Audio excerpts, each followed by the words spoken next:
नमस्कार, मैं त्रिभुवन पार्थ। आज प्राण शक्ति के विषय में मैं आपको बताने जा रहा हूं। प्राण शक्ति के द्वारा ही इस संपूर्ण ब्रह्मांड और हमारा शरीर संचालित होता है।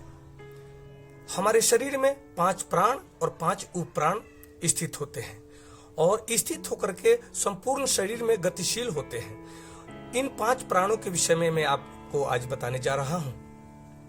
जैसे प्राण, अपान, व्यान, समान, उदान, ये 5 प्राण है और इनका स्थान क्या है, इनको एक्टिव करने का तरीका क्या है, हमें इस पर विचार करना है।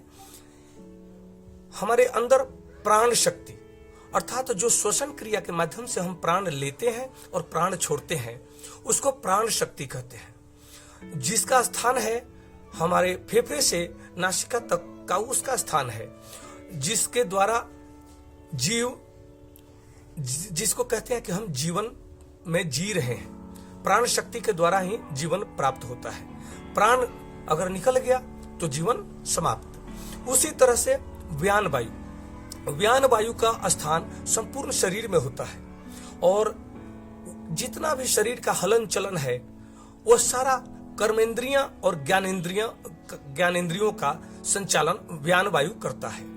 इसको एक्टिव करने के लिए हमें कुंभक के द्वारा व्यान वायु को एक्टिव करने का प्रयास करना चाहिए। प्रतिदिन व्यान वायु को एक्टिव करने के लिए कुंभक लगाना चाहिए। जैसे श्वास को बाहर छोड़ करके फिर नाभि को निचोड़ें और श्वास को बाहर छोड़ करके रोकें, फिर श्वास को अंदर भर करके मूलबंद लगाएं और फिर श्वास को रोकें। यह कुंभक होता है, वायु कुंभक और अंतः कुंभक। फिर आपका समान वायु का स्थान नाभि तंत्र पे होता है, जिसको मणिपुर चक्र कहते हैं और जिसके माध्यम से सप्त धातुओं का पोषण होता है। जब समान वायु विकृत होती है तो अनेकों प्रकार की बीमारियां हमारे पेट के संस्थान में उत्पन्न होती है और इसको जागृत करने के लिए और स्वस्थ रखने के लिए, एक्टिव रखने के लिए हमें नौली क्रिया और अग्निसार प्राणायाम के माध्यम से अपने समान वायु को एक्टिव करने का प्रयास करना चाहिए।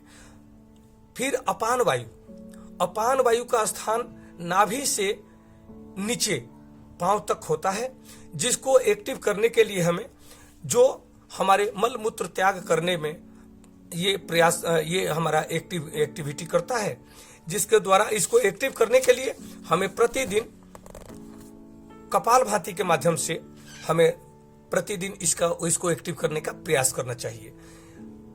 और अश्विनी मुद्रा के माध्यम से मूलबंद लगाने की विधि सीखना चाहिए और उसको प्रतिदिन करना चाहिए, जिसके माध्यम से हमारा अपान वायु एक्टिव होता है।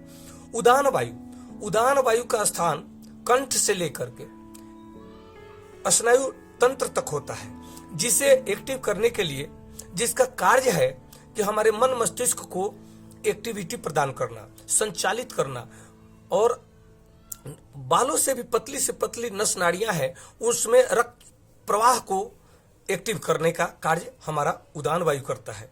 जो उदान वायु को प्रबल करने के लिए हमें प्रतिदिन इसे जागृत करने का प्रयास करना चाहिए और उज्जयी प्राणायाम के द्वारा, भ्रामरी प्राणायाम के द्वारा हम इसको जागृत करते हैं।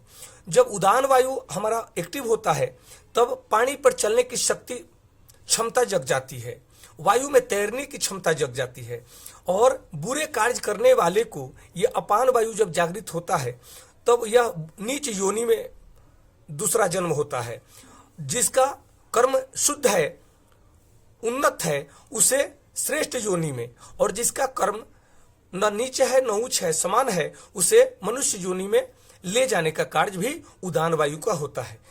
मैं इस तरह से आपको 5 प्राणों के विषय में आपके सामने विश्लेषण किया और इसको अपने जीवन में धारण करें और अपने जीवन को श्रेष्ठ बनाएं, यही हमारा प्रयास है। नमस्कार, धन्यवाद।